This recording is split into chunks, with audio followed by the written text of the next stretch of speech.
Sophia Martinez stood at the edge of the parking lot, staring up at the imposing brick facade of Riverside High School. The morning sun caught the gold lettering above the entrance, casting long shadows across manicured lawns that looked like they belonged in a magazine rather than surrounding a public school. Students streamed past her in designer clothes and expensive sneakers, their confident laughter echoing off the building walls like a foreign language she'd never quite learned to speak. She pulled her worn denim jacket tighter around her shoulders, acutely aware of the patches her father had sewn over holes and the way the fabric had faded from years of washing.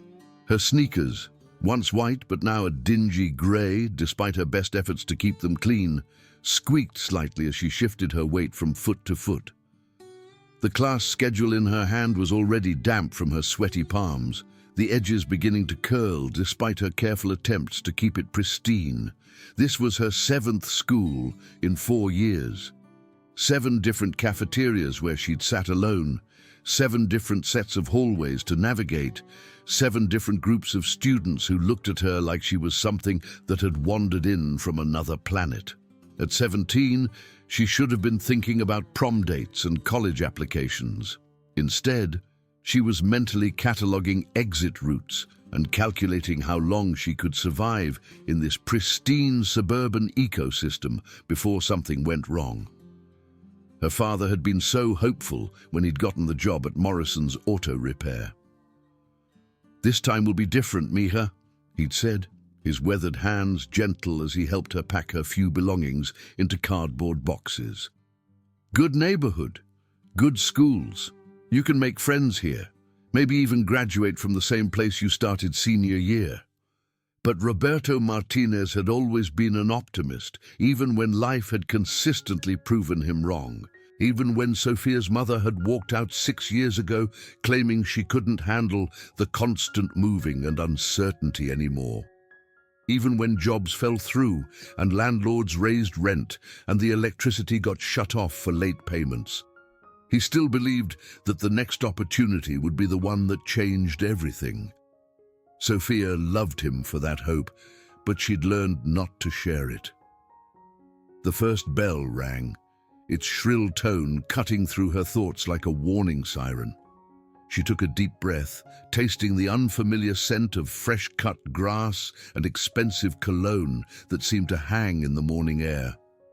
Then she walked through those glass doors into another attempt at belonging somewhere she clearly didn't fit.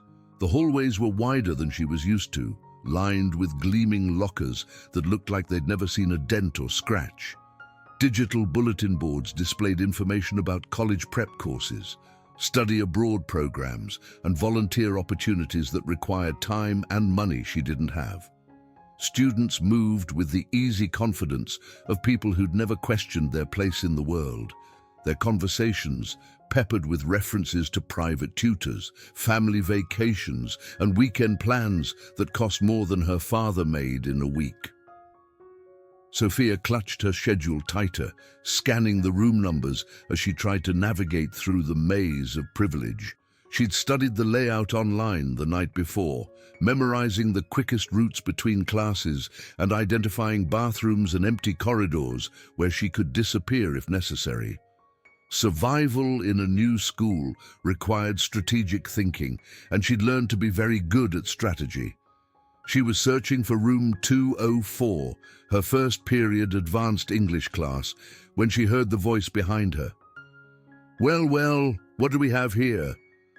The tone was sugar-sweet, but carried an undertone of venom that made Sophia's muscles tense instinctively. She turned slowly, already knowing what she'd find. Every school had them, the apex predators who ruled their tiny kingdoms through fear and manipulation. At Riverside High, that predator apparently came in the form of a tall, willowy blonde with perfect makeup and clothes that probably cost more than Sophia's entire wardrobe. The girl stood flanked by 2 others, forming a triangle that effectively blocked the hallway. Her hair fell in impossibly smooth waves past her shoulders, the kind of perfection that required professional styling and expensive products. Her skin was flawless, except for a small beauty mark near her left eye that somehow managed to enhance rather than detract from her appearance. She wore a cream-colored cashmere sweater that looked soft enough to sleep in, and dark jeans that fit like they'd been tailored specifically for her body. But it was her eyes that gave her away. They were blue and beautiful and completely cold, the eyes of someone who'd learned early that beauty could be weaponized against those who possessed less of it. Sophia had seen those eyes before, in different faces at different schools, and she knew exactly what they meant. "I'm Madison Torres," the blonde said, as if the name should mean something to Sophia, "and you are clearly lost, because you definitely don't belong in this part of the building." Her companions giggled on cue, a sound like breaking glass. The redhead on her left was shorter and rounder, with freckles across her nose, and green eyes that sparkled with malicious delight. She wore a pink sweater that complemented her coloring and had the eager expression of someone who lived for moments like these. The brunette on Madison's right was taller and thinner, with sharp features and an expensive highlight job that had probably taken hours to achieve. Her dark eyes appraised Sophia like she was evaluating livestock, taking in every detail from her second-hand clothes to her careful makeup application that couldn't quite hide the stress lines around her eyes. "This is Chloe," Madison continued, gesturing to the redhead, "and Ashley." The brunette's smile was razor-sharp. "We run the social committee here at Riverside, which means we get to decide who fits in and who doesn't." Sophia felt her jaw clench involuntarily, a familiar tension spreading through her shoulders and down her arms. She'd been in this situation so many times before that her body responded automatically, muscles preparing for fight or flight, even as her mind urged caution. But she kept her voice steady and neutral. "I'm just looking for room 204, Advanced English with Mrs. Patterson." "Oh my God," Chloe squealed, clapping her hands together. "She actually thinks she belongs in AP classes. How adorable is that?" "Completely precious," Ashley agreed, her voice dripping with false sympathy. "Honey, are you sure you're in the right building? The remedial classes are in the West Wing." Madison held up a perfectly manicured hand, and her followers immediately fell silent.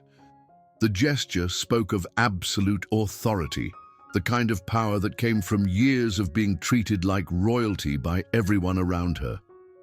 When she spoke again, her voice carried the casual cruelty of someone who'd never faced real consequences for her actions. "Let me guess about your situation. Your daddy works with his hands, construction maybe, or does he fix cars?" The accuracy of her guess made Sophia's stomach lurch. "Your mama probably works at Walmart or Target, someplace classy like that. You live in one of those sad little apartments over on Elm Street, the ones that smell like cigarettes and desperation." Each word was a precisely aimed arrow, designed to wound and humiliate. But what made it worse was how close to the truth Madison had come. Sophia did live on Elm Street, in a 2-bedroom apartment with paper-thin walls and a persistent leak in the bathroom ceiling. Her father did work on cars, coming home each night with oil under his fingernails and the smell of motor grease in his hair. And her mother, well, her mother was gone, which somehow felt more shameful than any minimum wage job. "You're probably here on some kind of scholarship program," Madison continued, circling Sophia like a shark scenting blood. "One of those charity cases they use to make the school look diverse and progressive. How much do you want to bet your guidance counselor is some bleeding-heart liberal who thinks mixing economic classes will magically solve all of society's problems?" Sophia's hands curled into fists at her sides, but she forced herself to remain still. Getting expelled on the first day would destroy her father's hopes and probably end any chance she had of graduating on time. She'd made him a promise after the incident at her last school, sworn on her mother's rosary that she wouldn't fight anymore no matter what happened. That promise was the only thing standing between her and a right hook that would wipe Madison's smug expression off her face permanently. "I just want to get to class," Sophia said quietly. "Of course you do," Madison replied. "Education is your only hope of escaping your tragic circumstances, isn't it? Very admirable, very pathetic." She leaned closer, close enough that Sophia could smell her expensive perfume and see the malice glittering in her blue eyes. "But here's the thing about Riverside High, scholarship girl. We have standards here. We have a certain quality of student, a certain caliber of family. And you—" She looked Sophia up and down with theatrical disgust. "You definitely don't meet those standards." What Madison Torres didn't know, what none of them knew, was that Sophia's quiet demeanor had nothing to do with fear or weakness. For the past 8 years, ever since she'd turned 9 and grown tired of being pushed around by neighborhood bullies, she'd trained at her uncle's boxing gym. Miguel Martinez had been a semi-professional fighter before a career-ending knee injury forced him into retirement. But his hands still moved like lightning, and his understanding of combat was encyclopedic. Every afternoon after school, regardless of which city they were living in, Sophia would find the nearest gym and lose herself in the rhythm of training.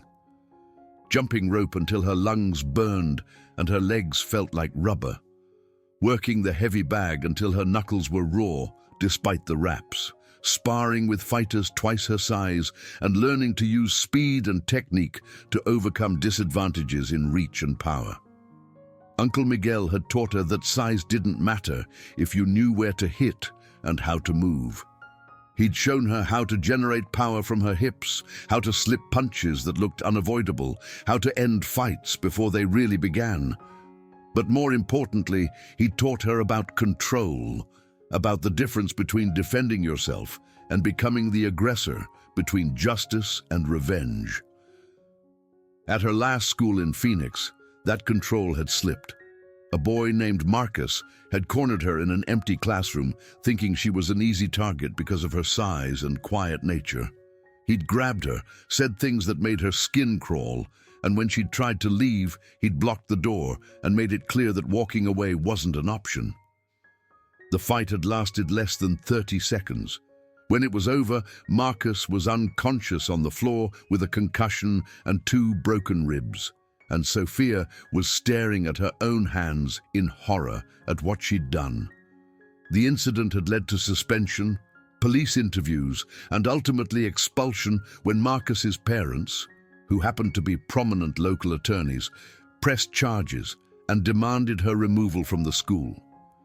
Her father had been forced to find a new job in a new city, uprooting their lives once again because his daughter couldn't control her temper. The legal troubles had eventually been resolved through community service and anger management classes, but the shame and guilt lingered.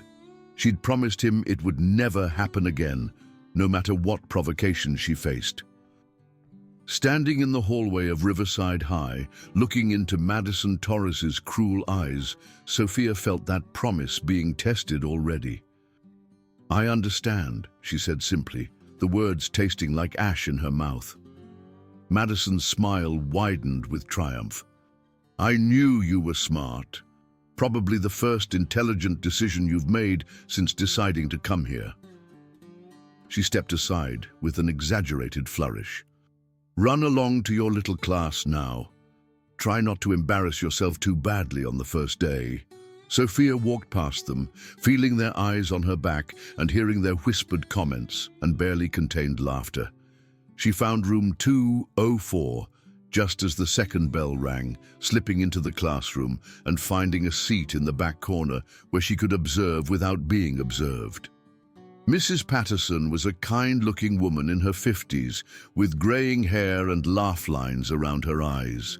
She welcomed the class with genuine warmth and spent the first few minutes of class going over the syllabus and discussing their upcoming reading assignments. When she asked students to introduce themselves and share what they hoped to get out of advanced English, Sophia listened as her classmates talked about college preparation and literary analysis and building their resumes for Ivy League applications. When it was her turn, she simply said, "I'm Sophia Martinez. I like to read," and left it at that. A few students turned to look at her with curiosity, but most seemed to dismiss her as quickly as they'd noticed her.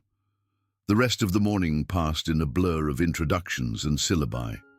Her teachers seemed competent and passionate about their subjects, and the academic standards were clearly higher than what she'd encountered at previous schools. Under different circumstances, she might have been excited about the opportunity to be challenged intellectually, but the encounter with Madison Torres had cast a shadow over everything, a reminder that academic achievement meant nothing if you couldn't survive the social ecosystem. By the time lunch arrived, word had already spread throughout the school about the new girl who'd been thoroughly humiliated by Madison Torres in the main hallway. Sophia could feel eyes on her as she navigated the cafeteria line, could hear whispered conversations that stopped abruptly when she walked past.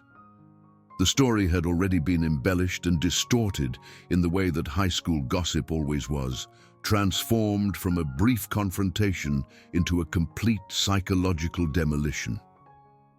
She'd bought a turkey sandwich and a bottle of water with the $5 her father had pressed into her hand that morning. Money he'd probably taken from the emergency fund they kept hidden in a coffee can behind the kitchen sink. The cafeteria was enormous, easily 3 times the size of any she'd seen before, with floor-to-ceiling windows that looked out onto perfectly maintained athletic fields. Round tables were scattered throughout the space, each one claimed by a different social group, with invisible but impermeable boundaries. Sophia found an empty table in the far corner, as close to invisible as she could manage, in a room full of people who'd already decided she wasn't worth their attention. She unwrapped her sandwich and tried to ignore the conversations flowing around her like a river she wasn't allowed to swim in. "Did you see what Madison did to that new girl this morning?" The voice came from a table of cheerleaders about 10 feet away, their conversation clearly audible despite their attempts at whispering. "I heard she actually cried right there in the hallway," another girl responded, "like completely broke down in front of everyone." Sophia hadn't cried, but she didn't bother trying to correct the story. False narratives had a way of becoming truth in high school social circles, and fighting every misconception was exhausting work that rarely achieved anything meaningful. "I almost feel sorry for her," a third voice chimed in. "I mean, starting senior year at a new school is hard enough without having Madison Torres as your enemy on day one." "Please," the first girl scoffed, "she brought it on herself. You can't just show up here dressed like you shop at Goodwill and expect to be treated like you belong. Madison was just establishing the natural order." Sophia took a bite of her sandwich, chewing mechanically as she stared out the windows at students enjoying their lunch period on the outdoor patio. Everything looked so perfect and peaceful from this distance, like a movie set designed to represent the ideal American high school experience. But she was beginning to understand that Riverside High was like those movie sets, beautiful on the surface but hollow underneath, built on foundations of exclusion and cruelty. She was lost in these thoughts when a lunch tray clattered to the floor beside her table with the sound of breaking dishes and scattering silverware. Looking up, she saw a thin boy with sandy brown hair and wire-rimmed glasses scrambling to collect the scattered remains of his lunch. His face was flushed bright red with embarrassment, and his hands shook as he tried to clean up the mess with insufficient napkins. The cafeteria erupted in laughter and pointing, with some students pulling out their phones to record the spectacle. Someone shouted, "Nice one, Parker!" and someone else made crude jokes about coordination and natural selection. The boy's humiliation was complete and public, a form of entertainment for an audience that found genuine joy in others' misfortune. Sorry," he mumbled, his voice barely audible over the laughter. I'm such a klutz. I'm so sorry." Without thinking, Sophia slid out of her seat and knelt down to help him. Her hands moved quickly and efficiently, gathering scattered food items and broken pieces of his plate while he fumbled with napkins that were completely inadequate for the task. "It's okay," she said softly, handing him a fallen apple that had somehow remained intact. "Happens to everyone." The boy looked at her with surprise so complete that he actually stopped trying to clean up the mess. His eyes behind his glasses were brown and kind, with the sort of gentleness that suggested he'd never willingly hurt another living creature. There was something fragile about him that reminded Sophia of injured animals her father sometimes brought home from the garage, strays that had been hit by cars or abandoned by owners who'd grown tired of caring for them. "You're helping me," he said, as if kindness from a stranger was so foreign that he needed to confirm it was really happening. "Of course I am," Sophia replied matter-of-factly. "Why wouldn't I?" Most of the cafeteria had already lost interest in the show and returned to their own conversations and meals. The brief attention span of teenagers meant that yesterday's entertainment was quickly forgotten in favor of today's gossip. But a few students were still watching, their expressions ranging from surprise to confusion to something that might have been approval. "I'm Daniel Parker," the boy said, as they finished gathering the last pieces of his ruined lunch. "Most people just call me Danny, when they call me anything at all." "Sophia Martinez." She helped him stand up, noting how thin he was beneath his oversized sweater. "Don't worry about them. They'll find something else to laugh about in 5 minutes." Danny smiled gratefully, transforming his entire face in a way that made Sophia catch her breath. It was the kind of smile that suggested an inner light that hadn't been completely extinguished despite what appeared to be years of systematic abuse. There was intelligence behind his gentle eyes, and a humor that had somehow survived whatever daily torments he endured. "Thanks," he said. "You're probably the first person who's been nice to me all semester. All year, actually." Before Sophia could respond, the familiar sound of Madison Torres's voice cut through the cafeteria chatter like a blade through silk. "How absolutely precious. Look, everyone, the loser found another loser to play with." Madison approached their table with her usual entourage, but today she'd added reinforcements.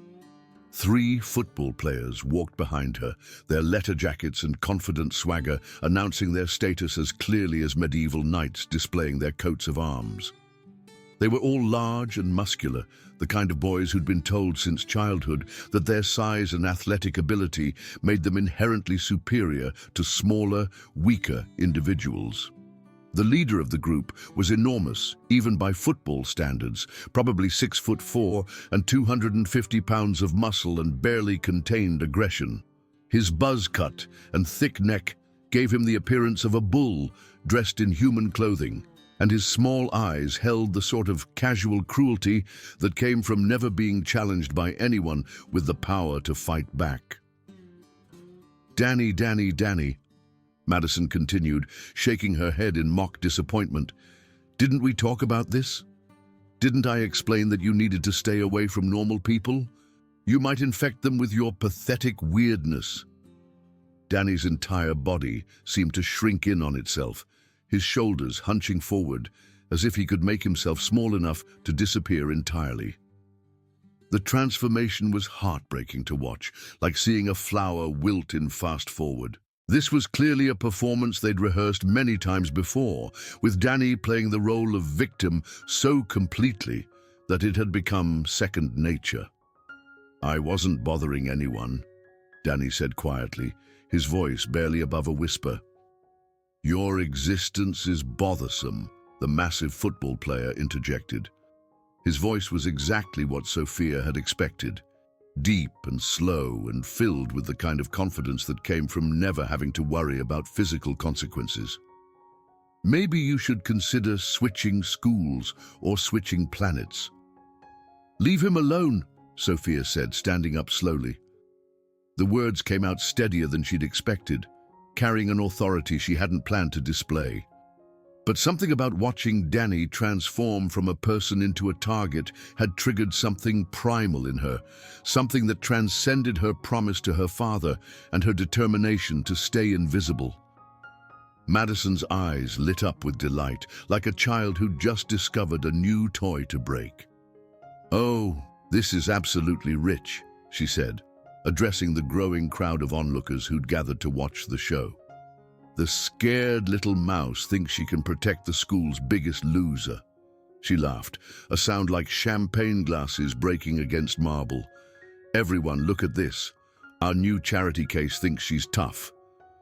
The football player, Sophia caught sight of the name Rodriguez on the back of his jersey, stepped closer, using his size to intimidate in the way that had probably worked for him since middle school.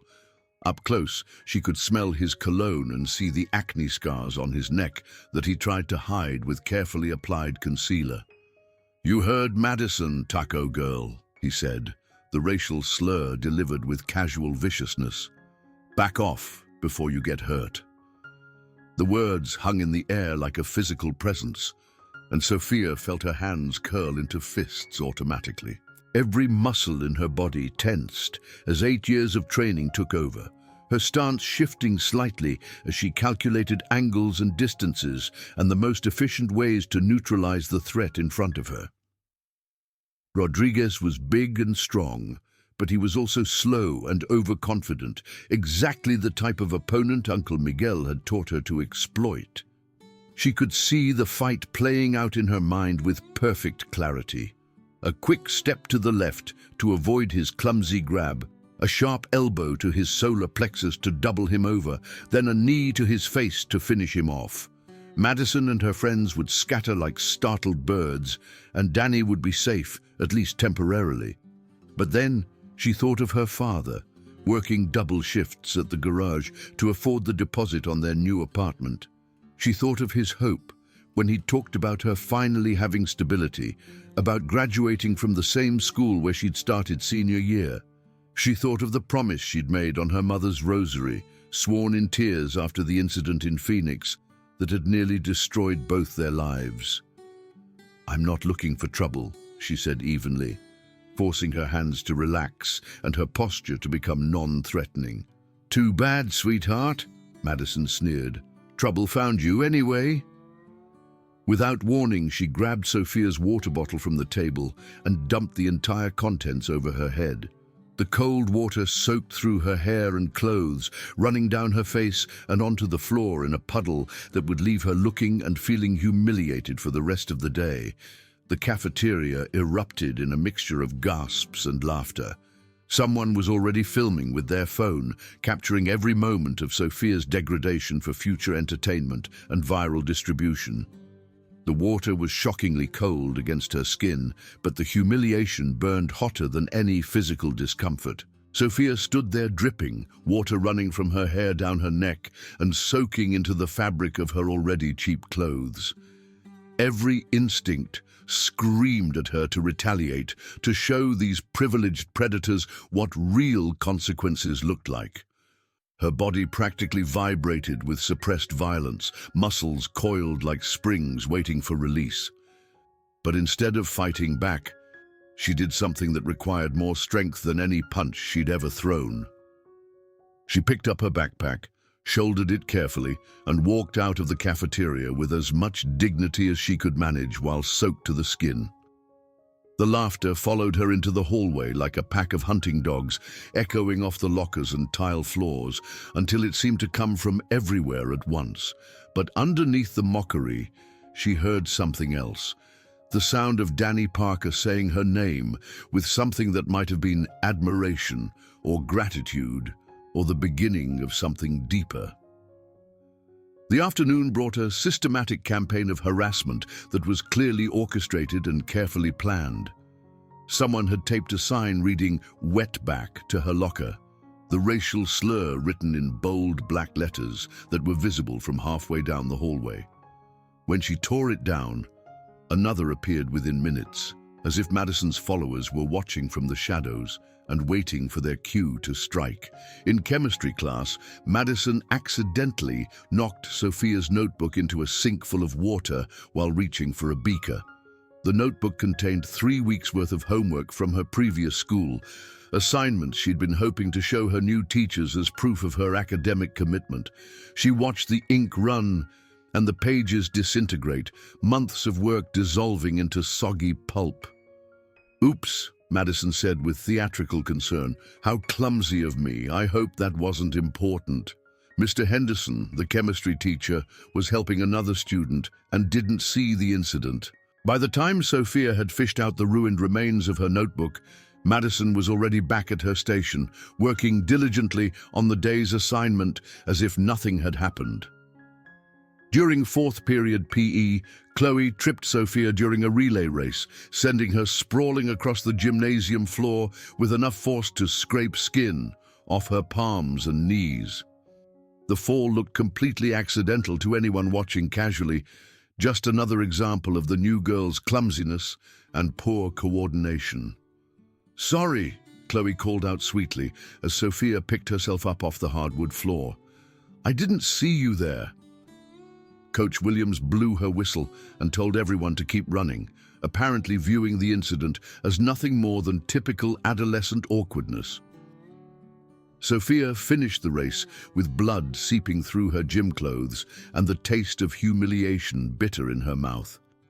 Each incident was small enough to seem accidental, calculated to avoid serious consequences while maximizing embarrassment and psychological damage.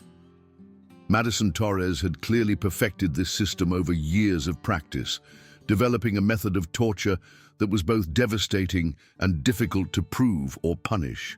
But the physical harassment was nothing compared to the social isolation that accompanied it. Word of Madison's campaign had spread through the school like wildfire, and students who might have otherwise been friendly now avoided Sophia completely. No one wanted to risk becoming collateral damage in Madison's war, so they gave the new girl a wide berth and pretended not to see what was happening. By seventh period study hall, Sophia felt like she was walking through a minefield where every step might trigger an explosion. Her clothes were still damp from the water bottle incident. Her notebook was destroyed. Her hands and knees were scraped raw, and she could feel the weight of hundreds of eyes watching her every move, waiting for the next humiliation. She found a table in the far corner of the library, as isolated as possible from other students, and tried to salvage what she could of her ruined homework assignments. Some of the pages were merely damp and might dry into illegibility, but others were completely destroyed. Months of work reduced to soggy fragments that fell apart when she touched them.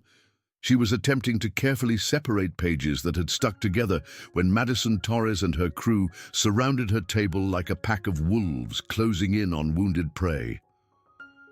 "We need to talk," Madison said, her voice carrying the deceptively sweet tone that Sophia had learned to recognize as a warning signal. Sophia looked up warily, noting that Madison had brought reinforcements. Ashley and Chloe flanked her as usual, but today they'd also recruited 2 other girls and the same massive football player from lunch. They formed a loose circle around her table, cutting off any easy escape routes and ensuring that their conversation would be private. "See, I've been thinking about our little incident in the cafeteria," Madison continued, settling into the chair across from Sophia with the casual grace of a predator who knew her prey had nowhere to run. "And I realized that maybe I was too harsh. Maybe we got off on the wrong foot." In Sophia's experience, bullies didn't suddenly develop consciences or discover empathy. When they started talking about fairness and second chances, it usually meant they were preparing to escalate their campaign to a new level of cruelty. "So here's what's going to happen," Madison said, leaning forward with the confidential air of someone sharing state secrets. "Every day when you come to school, you're going to bring me $20. Consider it a friendship fee, an investment in your social well-being here at Riverside High." $20, Sophia repeated quietly. That's right, $20 a day, every day. In exchange, I'll make sure that nobody bothers you anymore. No more accidents in chemistry class. No more unfortunate falls during PE. No more embarrassing incidents in the cafeteria. Madison's smile was razor-sharp. Think of it as buying insurance against future misunderstandings. Sophia did quick math in her head. $20 a day, 5 days a week, would be $100 weekly, $400 a month. Her father made barely enough to cover rent and groceries and the minimum payments on their accumulated debts. $400 might as well have been $4,000. I don't have $20 a day, she said honestly. Madison's expression didn't change, but something cold and dangerous flickered behind her blue eyes. Then you better find a way to get it. Ask your daddy to work some overtime at the garage. Maybe you can wash cars after school or clean houses on the weekends. I'm sure there are plenty of wealthy families in this neighborhood who would love to have some cheap help. The casual cruelty of the suggestion that Sophia should work as a servant for Madison's family friends was breathtaking in its arrogance. But what made it worse was the implication that this was somehow reasonable, that extorting money from a scholarship student was just part of the natural order of things. "And what if I refuse?" Sophia asked quietly. Madison's smile widened, revealing perfect teeth that had probably cost more than Sophia's father made in 6 months. "Then you'll end up exactly like Danny Parker. 3 years of absolute hell until you graduate, assuming you make it that far. We'll make sure that every single day of your pathetic existence here is miserable beyond your wildest imagination." She leaned closer, her voice dropping to a whisper. "And trust me, sweetheart, we're very creative when it comes to making people suffer." And as if summoned by the mention of his name, Danny Parker appeared around the corner of a nearby bookshelf, carrying a stack of books that looked heavy enough to require a forklift. His wire-rimmed glasses had slipped down his nose slightly, and his brown hair was disheveled in the way that suggested he'd been running his hands through it while studying. Madison's attention immediately shifted to him, like a heat-seeking missile locking onto a target. "Perfect timing," she said, her voice loud enough to carry across the library. "Danny, come here. I want to show our new friend what happens to people who don't follow the rules around here." Danny froze like a deer caught in headlights, his face going pale as he realized he'd walked into one of Madison's performances. The books in his arms seemed to grow heavier, and Sophia could see his hands beginning to shake with what looked like a combination of fear and resignation. "I haven't done anything wrong," he said, his voice barely above a whisper. "You exist," Madison replied matter-of-factly. "In my book, that's crime enough." She nodded to Rodriguez, who stepped forward with the eager enthusiasm of a dog who'd just been told it was time for a walk. The football player grabbed Danny's books and hurled them across the library with enough force to send papers flying like confetti and to make a sound like a small explosion when they hit the far wall. Danny fell to his knees immediately, desperately trying to gather the scattered pages of what were clearly important assignments. Some of the papers had already been trampled by other students, and others had landed in impossible-to-reach places behind shelves and under tables. "Please," Danny said, his voice cracking with desperation. "Those are due tomorrow. I've been working on them for weeks." "Should have thought about that before you decided to be such a freak," Ashley laughed, the sound sharp and malicious. Rodriguez grabbed Danny's backpack and dumped the contents onto the floor, stomping on his calculator and his glasses with enough force to shatter both into pieces. Danny's spare inhaler, because of course he had asthma, because of course his tormentors had found every possible vulnerability to exploit, skittered across the floor and under a bookshelf. Danny fell forward onto his hands and knees, scrabbling desperately to save what he could of his destroyed belongings. His broken glasses hung askew from his face, and Sophia could see tears beginning to form in his brown eyes. This was clearly a performance that had been repeated many times before, refined and perfected until every moment of humiliation was precisely calculated for maximum psychological impact. "Stop," Sophia said, rising from her chair. "Sit down," Madison commanded without taking her eyes off Danny. "Unless you want to join him down there." But Sophia was remembering other scenes, other victims. A girl named Maria at her school in Tucson who'd tried to kill herself after months of systematic harassment. A boy in Phoenix who'd stopped coming to class entirely after bullies had posted compromising photos of him online. The look of desperate gratitude in Danny's eyes when she'd helped him in the cafeteria. The first kindness he'd received in what was probably months or years. She thought about her promise to her father, about the hope in his voice when he talked about this being their chance for a fresh start. She thought about graduation and college applications and all the dreams that would disappear if she got expelled from another school. But she also thought about Danny's gentle smile and the way he'd looked at her like she was something precious and rare. She thought about the girl she'd been before life had taught her to make herself invisible, when she'd believed that standing up for others was more important than protecting yourself. "I said stop," Sophia repeated, her voice carrying a steel that hadn't been there moments before. Madison finally looked up from her orchestrated torture session, her blue eyes bright with malicious delight. "What are you going to do about it, Taco Girl? Cry? Run home to your daddy and tell him how mean we're being to you?" She laughed, a sound like breaking crystal.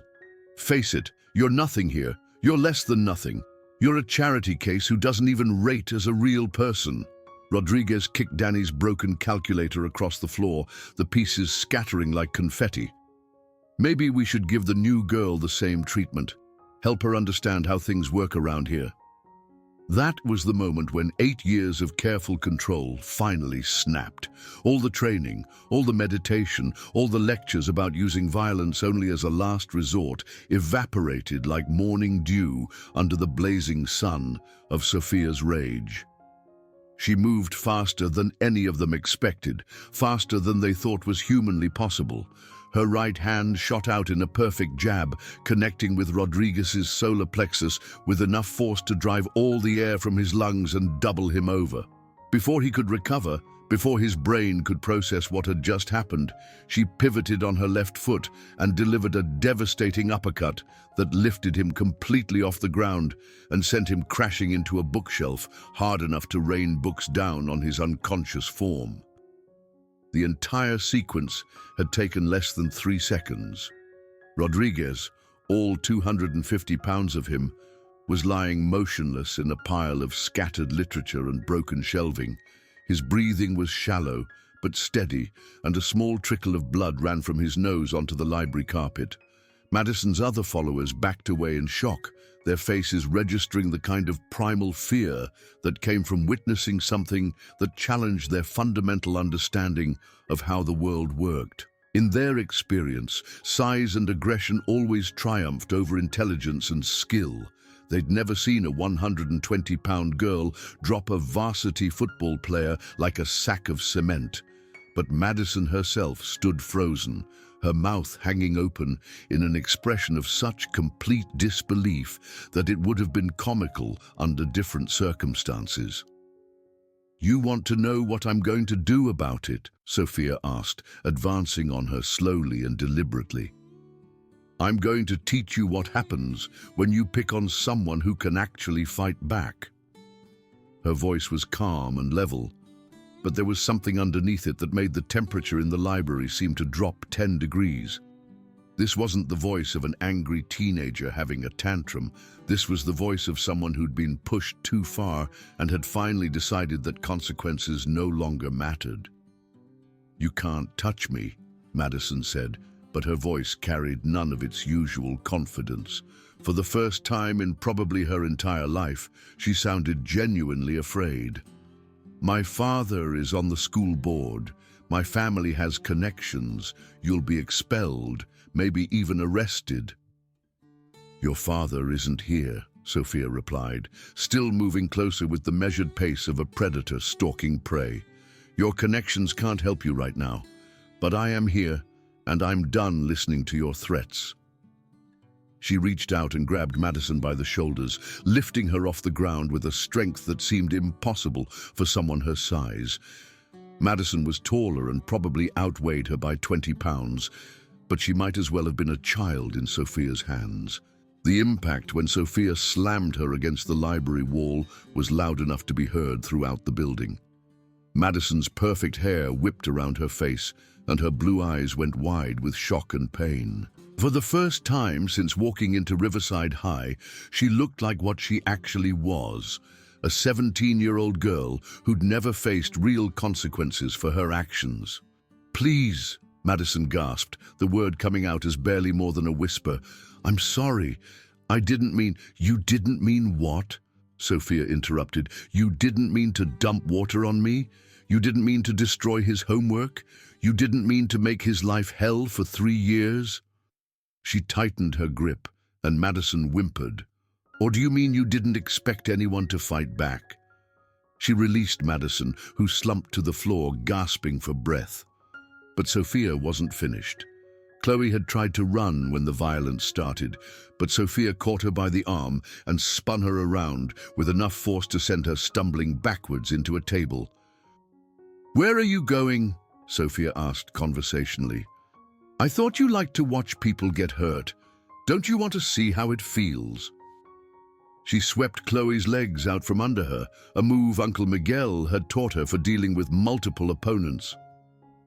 Chloe hit the ground hard, her head bouncing off the carpet with a sound like a ripe melon hitting pavement.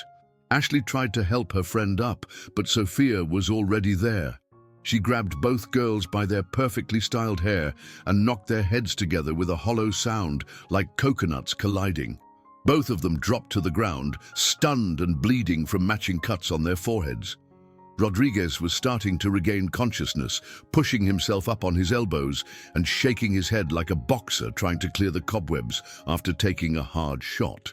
Sophia walked over to him calmly and placed her foot on his chest, applying just enough pressure to make breathing difficult, but not impossible. "Stay down," she said simply. "We're not finished talking yet." She turned back to Madison, who was still cowering against the wall like a broken doll. The transformation was remarkable, from queen bee to terrified child in the space of 30 seconds. Her perfect makeup was smeared with tears, and her expensive clothes were rumpled and torn from her impact with the wall. "You want to know what my daddy does?" Sophia asked, kneeling down so they were at eye level. "He doesn't just fix cars. He taught me how to fix people too. People who think they're tough because they can pick on someone smaller and weaker." She grabbed Madison's designer purse and dumped the contents onto the floor. Expensive makeup, an iPhone that probably cost more than Sophia's father made in a month, credit cards with names that suggested unlimited spending power, and enough cash to pay for groceries for a week. "How does it feel?" Sophia asked, grinding Madison's phone under her heel until the screen shattered into a spiderweb of cracks. "Having someone destroy your things for no reason except that they can." "Stop, please," Madison whimpered, sounding younger than her 17 years. "I'll leave you alone, I promise. I'll leave everyone alone." "You'll leave everyone alone," Sophia corrected. "Not just me. Danny and every other kid you've tortured for fun, every scholarship student and every outsider, and every person who committed the crime of being different." She leaned closer, her voice dropping to a whisper that somehow carried more menace than any shout. "Because if you don't, I'll come back and finish what we started here today." She stood up and surveyed the destruction around her. 4 of Riverside High's most powerful students were scattered across the library floor like broken toys. Their reign of terror ended by someone they dismissed as harmless. Books and papers were scattered everywhere, along with the remains of expensive phones and designer accessories. This would have consequences, she knew. There would be police interviews and suspension hearings and probably criminal charges. Her father would be disappointed and heartbroken, forced once again to uproot his life because his daughter couldn't control her temper. Their dreams of stability and normalcy would die along with any hope she'd had of graduating on time. But as she looked at Danny Parker, who was staring at her with a mixture of awe and gratitude that made her heart skip, she realized she didn't care about consequences anymore. Some things were worth fighting for, even if it cost you everything else. "Are you okay?" she asked him, helping him to his feet. Danny nodded speechlessly, his brown eyes bright with unshed tears behind his broken glasses. He'd managed to gather most of his scattered papers, and someone had retrieved his inhaler from under the bookshelf. The damage to his belongings was extensive, but not irreparable, unlike the damage to his tormentor's sense of invincibility. "Good," Sophia said simply. She shouldered her backpack and walked out of the library, leaving behind a scene that would be talked about for years to come. Behind her, she could hear Madison sobbing and Rodriguez groaning as he tried to sit up, the sounds of predators learning what it felt like to be prey. For the first time since walking through the doors of Riverside High School, Sophia Martinez felt like herself again. The next morning brought consequences swift and severe. Sophia was called to the principal's office before she'd even made it to her locker, escorted by 2 security guards who treated her like she might explode without warning. Word of the library incident had spread through the school like wildfire, growing and changing with each retelling, until she'd become either a hero or a terrorist, depending on who was doing the talking. Principal Williams was a thin, serious man in his 50s, with graying hair and the kind of tired eyes that suggested he'd seen everything public education had to offer. His office was decorated with motivational posters about achievement and teamwork, but the walls also held framed photographs of successful graduates and awards recognizing academic excellence. When Sophia entered his office, she found him reviewing security footage on his computer with the grim expression of someone trying to understand a natural disaster. The video was clear enough to show every detail of the confrontation, from Rodriguez's racial slur to Madison's systematic destruction of Danny's belongings to Sophia's explosive response. "Miss Martinez," he said without looking up from the screen, "I've been watching this footage for the past hour, trying to understand what happened in my library yesterday afternoon." "I defended myself and another student," Sophia said simply, settling into the chair across from his desk. "You put 4 students in the hospital. They put themselves there when they decided to attack people who couldn't fight back." Principal Williams finally looked at her, and Sophia was surprised to see something in his eyes that looked almost like approval, quickly hidden behind professional neutrality. Madison Torres suffered a mild concussion and extensive bruising. Chloe Patterson required 6 stitches for a cut on her forehead. Ashley Morrison has a broken nose, and Jake Rodriguez. He paused, consulting a medical report. Jake Rodriguez has 2 cracked ribs and a concussion that kept him unconscious for 20 minutes. Each injury was delivered in the same neutral tone, but Sophia could hear the subtext. These weren't minor scuffles or schoolyard fights. This was the kind of violence that typically resulted in criminal charges and permanent expulsion. "Are you going to expel me?" she asked. "I should," Principal Williams admitted. "What you did violates every rule we have about violence on school property. The district policy is clear. Any student who commits assault against another student is immediately expelled and charges are filed." He turned his computer monitor so she could see the frozen image from the security camera, showing the moment her fist connected with Rodriguez's face. Even in the grainy black and white footage, the precision and power of her technique were evident. "But I've also been reviewing the disciplinary files of the students involved," he continued. "Madison Torres has been written up 17 times for harassment and bullying over the past 3 years. Her father's position on the school board has protected her from any meaningful consequences. Jake Rodriguez has been suspended twice for fighting and has multiple reports for intimidating smaller students. He pulled out a thick folder and dropped it on his desk with a sound like a judge's gavel. Chloe Patterson and Ashley Morrison have their own collections of incidents: cyberbullying, social exclusion, coordinated harassment campaigns. Between the four of them, they've made life miserable for dozens of students over the years. He met her eyes directly. Students like Daniel Parker, who's been their primary target since his freshman year. Sophia remained silent, understanding that this was leading somewhere, but not sure where. "I've spoken to Danny this morning," Principal Williams continued. "He told me about the systematic campaign they've waged against him. Daily humiliation, destruction of property, threats of violence. He also told me that yesterday was the first time in 3 years that anyone had stood up for him." The principal stood up and walked to his window, looking out at the campus where students were arriving for another day of classes.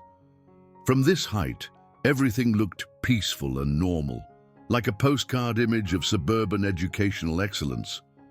"This school has a bullying problem," he said quietly. "We've had 3 suicide attempts in the past 2 years, all connected to social harassment. We've had students transfer out because they couldn't handle the psychological pressure. We've had parents threaten lawsuits because we couldn't protect their children from systematic abuse." He turned back to face her, and his expression was complicated. "What you did was wrong. Violence is never the answer, and I can't condone vigilante justice in my school." He paused.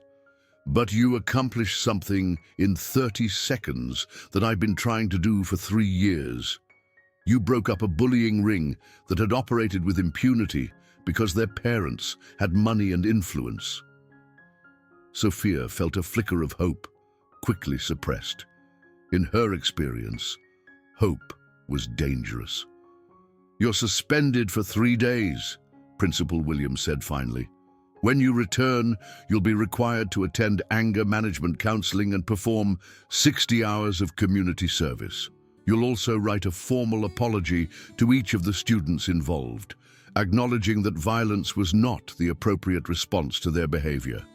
"And if I refuse," Sophia asked, "then you'll be expelled, and I'll have no choice but to file criminal charges." His voice softened slightly. "But I'm hoping you'll choose the path that keeps you in school and on track to graduate." It was more than she'd dared to hope for, and she wondered if Principal Williams had bent rules to make it possible. What about Madison and the others? They're facing their own consequences. Madison will be suspended for 2 weeks and required to complete sensitivity training. The others will face similar disciplinary action. He smiled grimly. Their parents are furious, of course. They're threatening to sue everyone from you to me to the district superintendent. But the security footage makes it very difficult to argue that their children were innocent victims. Sophia nodded, understanding that this was the best outcome she could reasonably expect. "There's one more thing," Principal Williams said as she stood to leave. "Daniel Parker has requested to see you before you go." Danny was waiting in the hallway outside the principal's office, and his face lit up with the same transformative smile she remembered from the cafeteria. His broken glasses had been replaced with a new pair that better suited his face, and there was something different about his posture, less hunched, more confident, as if standing up straight was no longer dangerous. "Hi," he said shyly. "Hi yourself," Sophia replied, noting how the simple interaction drew curious glances from passing students. They walked outside together, finding a bench under a large oak tree that provided privacy from the morning rush of students heading to first period. The autumn air was crisp and clean, carrying the scent of fallen leaves and the promise of changing seasons. "Thank you," Danny said once they were settled. "I know that probably sounds inadequate for what you did, but I don't have words for how it felt to watch someone finally stand up to them." "It was the right thing to do," Sophia said. "They had no right to treat you that way." "They've been treating me that way since freshman year," Danny admitted. Madison decided on the first day that I was going to be her personal target, and everyone else just went along with it. Teachers, administrators, other students, they all knew what was happening, but nobody wanted to get involved. His voice carried the weight of 3 years' worth of accumulated pain and humiliation. But there was also something new, a note of hope that hadn't been there before. Madison tried to come to school today, he continued. But she turned around and left when she saw me in the parking lot. For the first time in 3 years, I'm not afraid to walk down the hallway. Sophia studied his face, noting the way his brown eyes sparkled behind his new glasses. There was something about Danny that drew her in, a gentleness and intelligence that seemed rare in her experience. In a world full of Madison Torres and Jake Rodriguez, he represented something precious and worth protecting. "I know you're suspended for a few days," Danny said, his voice becoming uncertain. "But when you come back, would you maybe want to have lunch together? I mean, if you don't mind being seen with the former school punching bag." "You were never a punching bag," Sophia said firmly. "You were someone who deserved better than what they gave you." Danny's smile grew wider, transforming his entire face in a way that made Sophia's heart skip. "Really?" he asked. "Really," she confirmed. "And yes, I'd like to have lunch with you. Very much." They sat in comfortable silence for a while, watching other students hurry past on their way to classes. The morning sun filtered through the oak leaves, creating patterns of light and shadow on the ground around them. For the first time since arriving at Riverside High, Sophia felt something that might have been peace. "Can I ask you something?" Danny said eventually. "Sure. Where did you learn to fight like that? I mean, I've never seen anything like what you did in the library. It was like watching a superhero movie, except it was real." Sophia considered how much to tell him, then decided that honesty was probably the best foundation for whatever was growing between them. "My uncle taught me," she said. "He was a professional fighter before he got injured. I've been training since I was 9 years old." "Why did you start?" "Because I got tired of being picked on. My family moved around a lot, and every new school brought new bullies. I decided I wasn't going to be a victim anymore." She looked at him directly. "I made a promise to my father that I wouldn't fight anymore, no matter what happened to me, but I couldn't keep that promise when they were hurting you." Danny's eyes widened. "You broke your promise for me." "Some things are more important than promises," Sophia said. "Some people are worth fighting for, even if it costs you everything else." The words hung between them, carrying more weight than either of them was quite ready to acknowledge. But they both felt it, the beginning of something that could grow into something beautiful if they were brave enough to nurture it. When Sophia returned to school 3 days later, she found a completely transformed environment. Students who had never acknowledged her existence before now nodded respectfully when she passed in the hallways. Teachers looked at her with new awareness, as if they were seeing her clearly for the first time. And Madison Torres was nowhere to be seen. The social ecosystem that had been so carefully structured around fear and intimidation had collapsed overnight. Without Madison's iron rule, other students were free to interact across social boundaries that had previously been impermeable. The cafeteria felt different, looser, more relaxed, as if everyone could finally breathe normally. Sophia found Danny at their agreed-upon lunch table, but he was no longer sitting alone. 2 other students had joined him, a quiet girl with curly red hair who looked like she hadn't slept well in years, and a thin boy with acne scars who kept glancing around nervously as if expecting an attack at any moment. "Sophia!" Danny called out, his face lighting up as she approached. "I want you to meet Sarah and Marcus. They're refugees from Madison's reign of terror." Sarah smiled shyly, her green eyes bright with intelligence and what looked like gratitude. "Thank you," she said simply. "I know that probably sounds inadequate, but you saved all of us when you stood up to them." Marcus nodded enthusiastically. "Madison made my freshman year hell. I was starting to think about transferring schools, maybe even dropping out entirely. But now," he gestured around the cafeteria, "it's like someone lifted a curse." As they ate lunch together, Sophia learned their stories. Sarah had been targeted because of her family's financial struggles. Her mother worked 2 jobs to support them after her father had died in a car accident. Marcus had committed the crime of being interested in theater instead of sports, making him an automatic target for jocks like Rodriguez.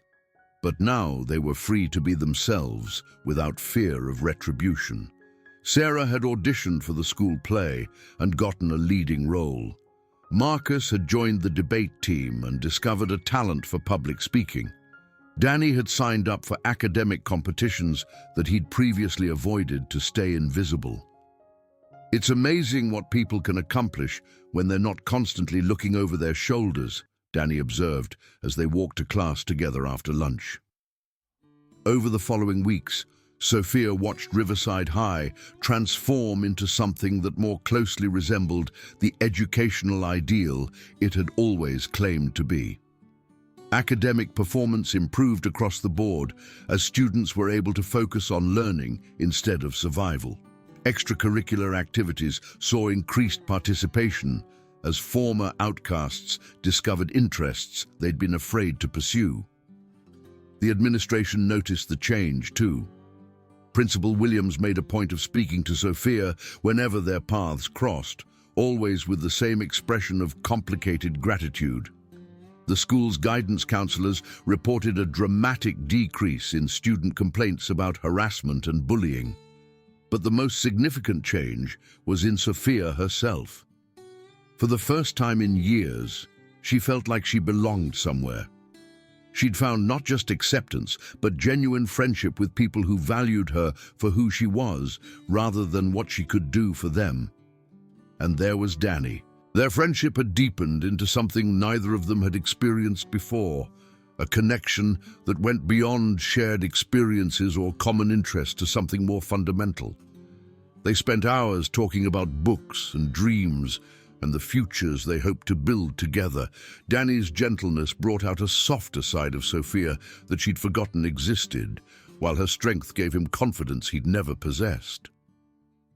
One afternoon in late October, they were studying together in the library, the same library where Sophia had made her violent stand against injustice. The scene had been cleaned up and the broken shelves repaired, but everyone who walked past their table remembered what had happened there and what it had meant. "Can I tell you something?"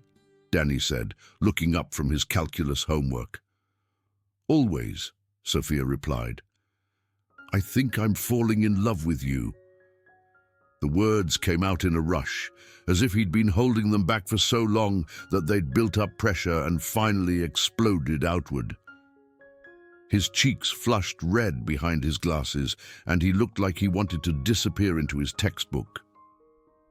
Sophia reached across the table and took his hand, feeling the calluses from his guitar playing and the ink stains from his constant note-taking. "I think I'm falling in love with you too," she admitted. Danny's smile was brilliant enough to power the entire school, and in that moment, surrounded by books and bathed in afternoon sunlight, Sophia understood that she'd finally found something worth fighting for that didn't require any fighting at all. The rest of senior year passed in a blur of academic achievement and deepening relationships. Madison Torres eventually returned to school, but she was a shadow of her former self. Her parents had enrolled her in extensive therapy, and the concussion had left her with persistent headaches that seemed to have dampened her appetite for cruelty. When she and Sophia encountered each other in the hallways, Madison would simply nod and look away, as if acknowledging the new balance of power without challenging it. The other former members of her crew had scattered to different social groups, apparently deciding that loyalty to their deposed queen was less important than their own survival. Jake Rodriguez, never fully recovered from his injuries. The concussion had affected his coordination enough to end his football career, and without sports to define his identity, he seemed lost and diminished. He treated Sophia with wary respect, like someone who'd learned not to poke sleeping tigers. But the real story wasn't about the bullies who'd been defeated. It was about the victims who'd been liberated. Sarah starred in the school production of Romeo and Juliet and received a scholarship to study theater at a prestigious university. Marcus won the state debate championship and was accepted to several law schools. Other former targets of Madison's crew found their voices and their confidence, going on to achievements they'd never thought possible.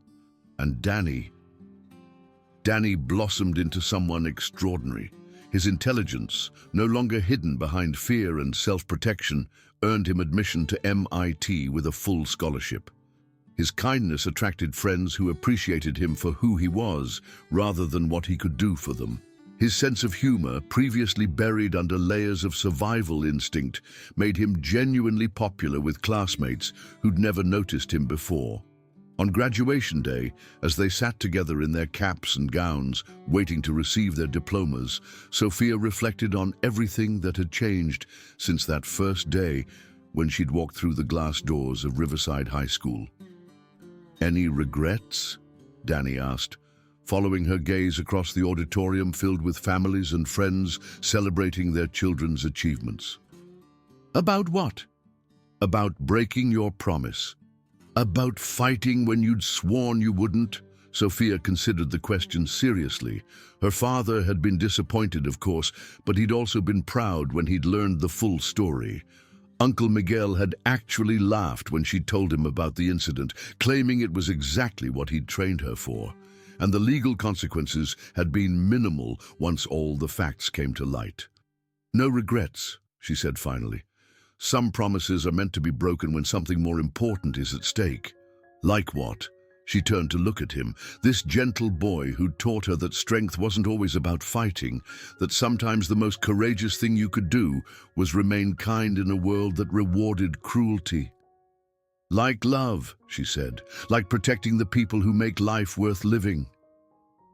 Danny's smile was answer enough. As they walked across the stage to receive their diplomas, Sophia Martinez understood that she'd finally learned the most important lesson of all. Sometimes you had to fight not because you wanted to, but because someone had to. Sometimes the smallest person in the room really could pack the biggest punch, especially when they were fighting for something that mattered. But most importantly, she'd learned that love could bloom anywhere, even in the wreckage of a high school social system built on fear and exclusion. Between a fighter who'd found her purpose and a gentle soul who'd taught her that some things were worth protecting at any cost, something beautiful had grown. And that was worth every consequence, every broken promise, and every risk she'd taken to defend it. The future stretched out before them like an unwritten story, full of possibility and promise. College awaited them both. Different schools, but shared dreams of making the world a better place for people who'd been overlooked and undervalued. They would face new challenges and new bullies, but they would face them together, armed with the knowledge that sometimes the most important victories were won, not with fists, but with the courage to stand up for what was right. As they walked out of Riverside High School for the final time, Sophia took Danny's hand and felt the truth of everything they'd built together. She was no longer the scared, isolated girl who'd tried to make herself invisible. She was someone who'd learned to fight for the things that mattered, someone who'd discovered that real strength came not from violence, but from the willingness to protect others. And in Danny's gentle smile and loving eyes, she saw the future they would build together, a future where kindness triumphed over cruelty, where the vulnerable were protected instead of preyed upon, where love was stronger than fear. The glass doors of Riverside High closed behind them with a soft whisper, but they were opening towards something infinitely better. Together they walked into the sunshine of a world that suddenly seemed full of endless possibility.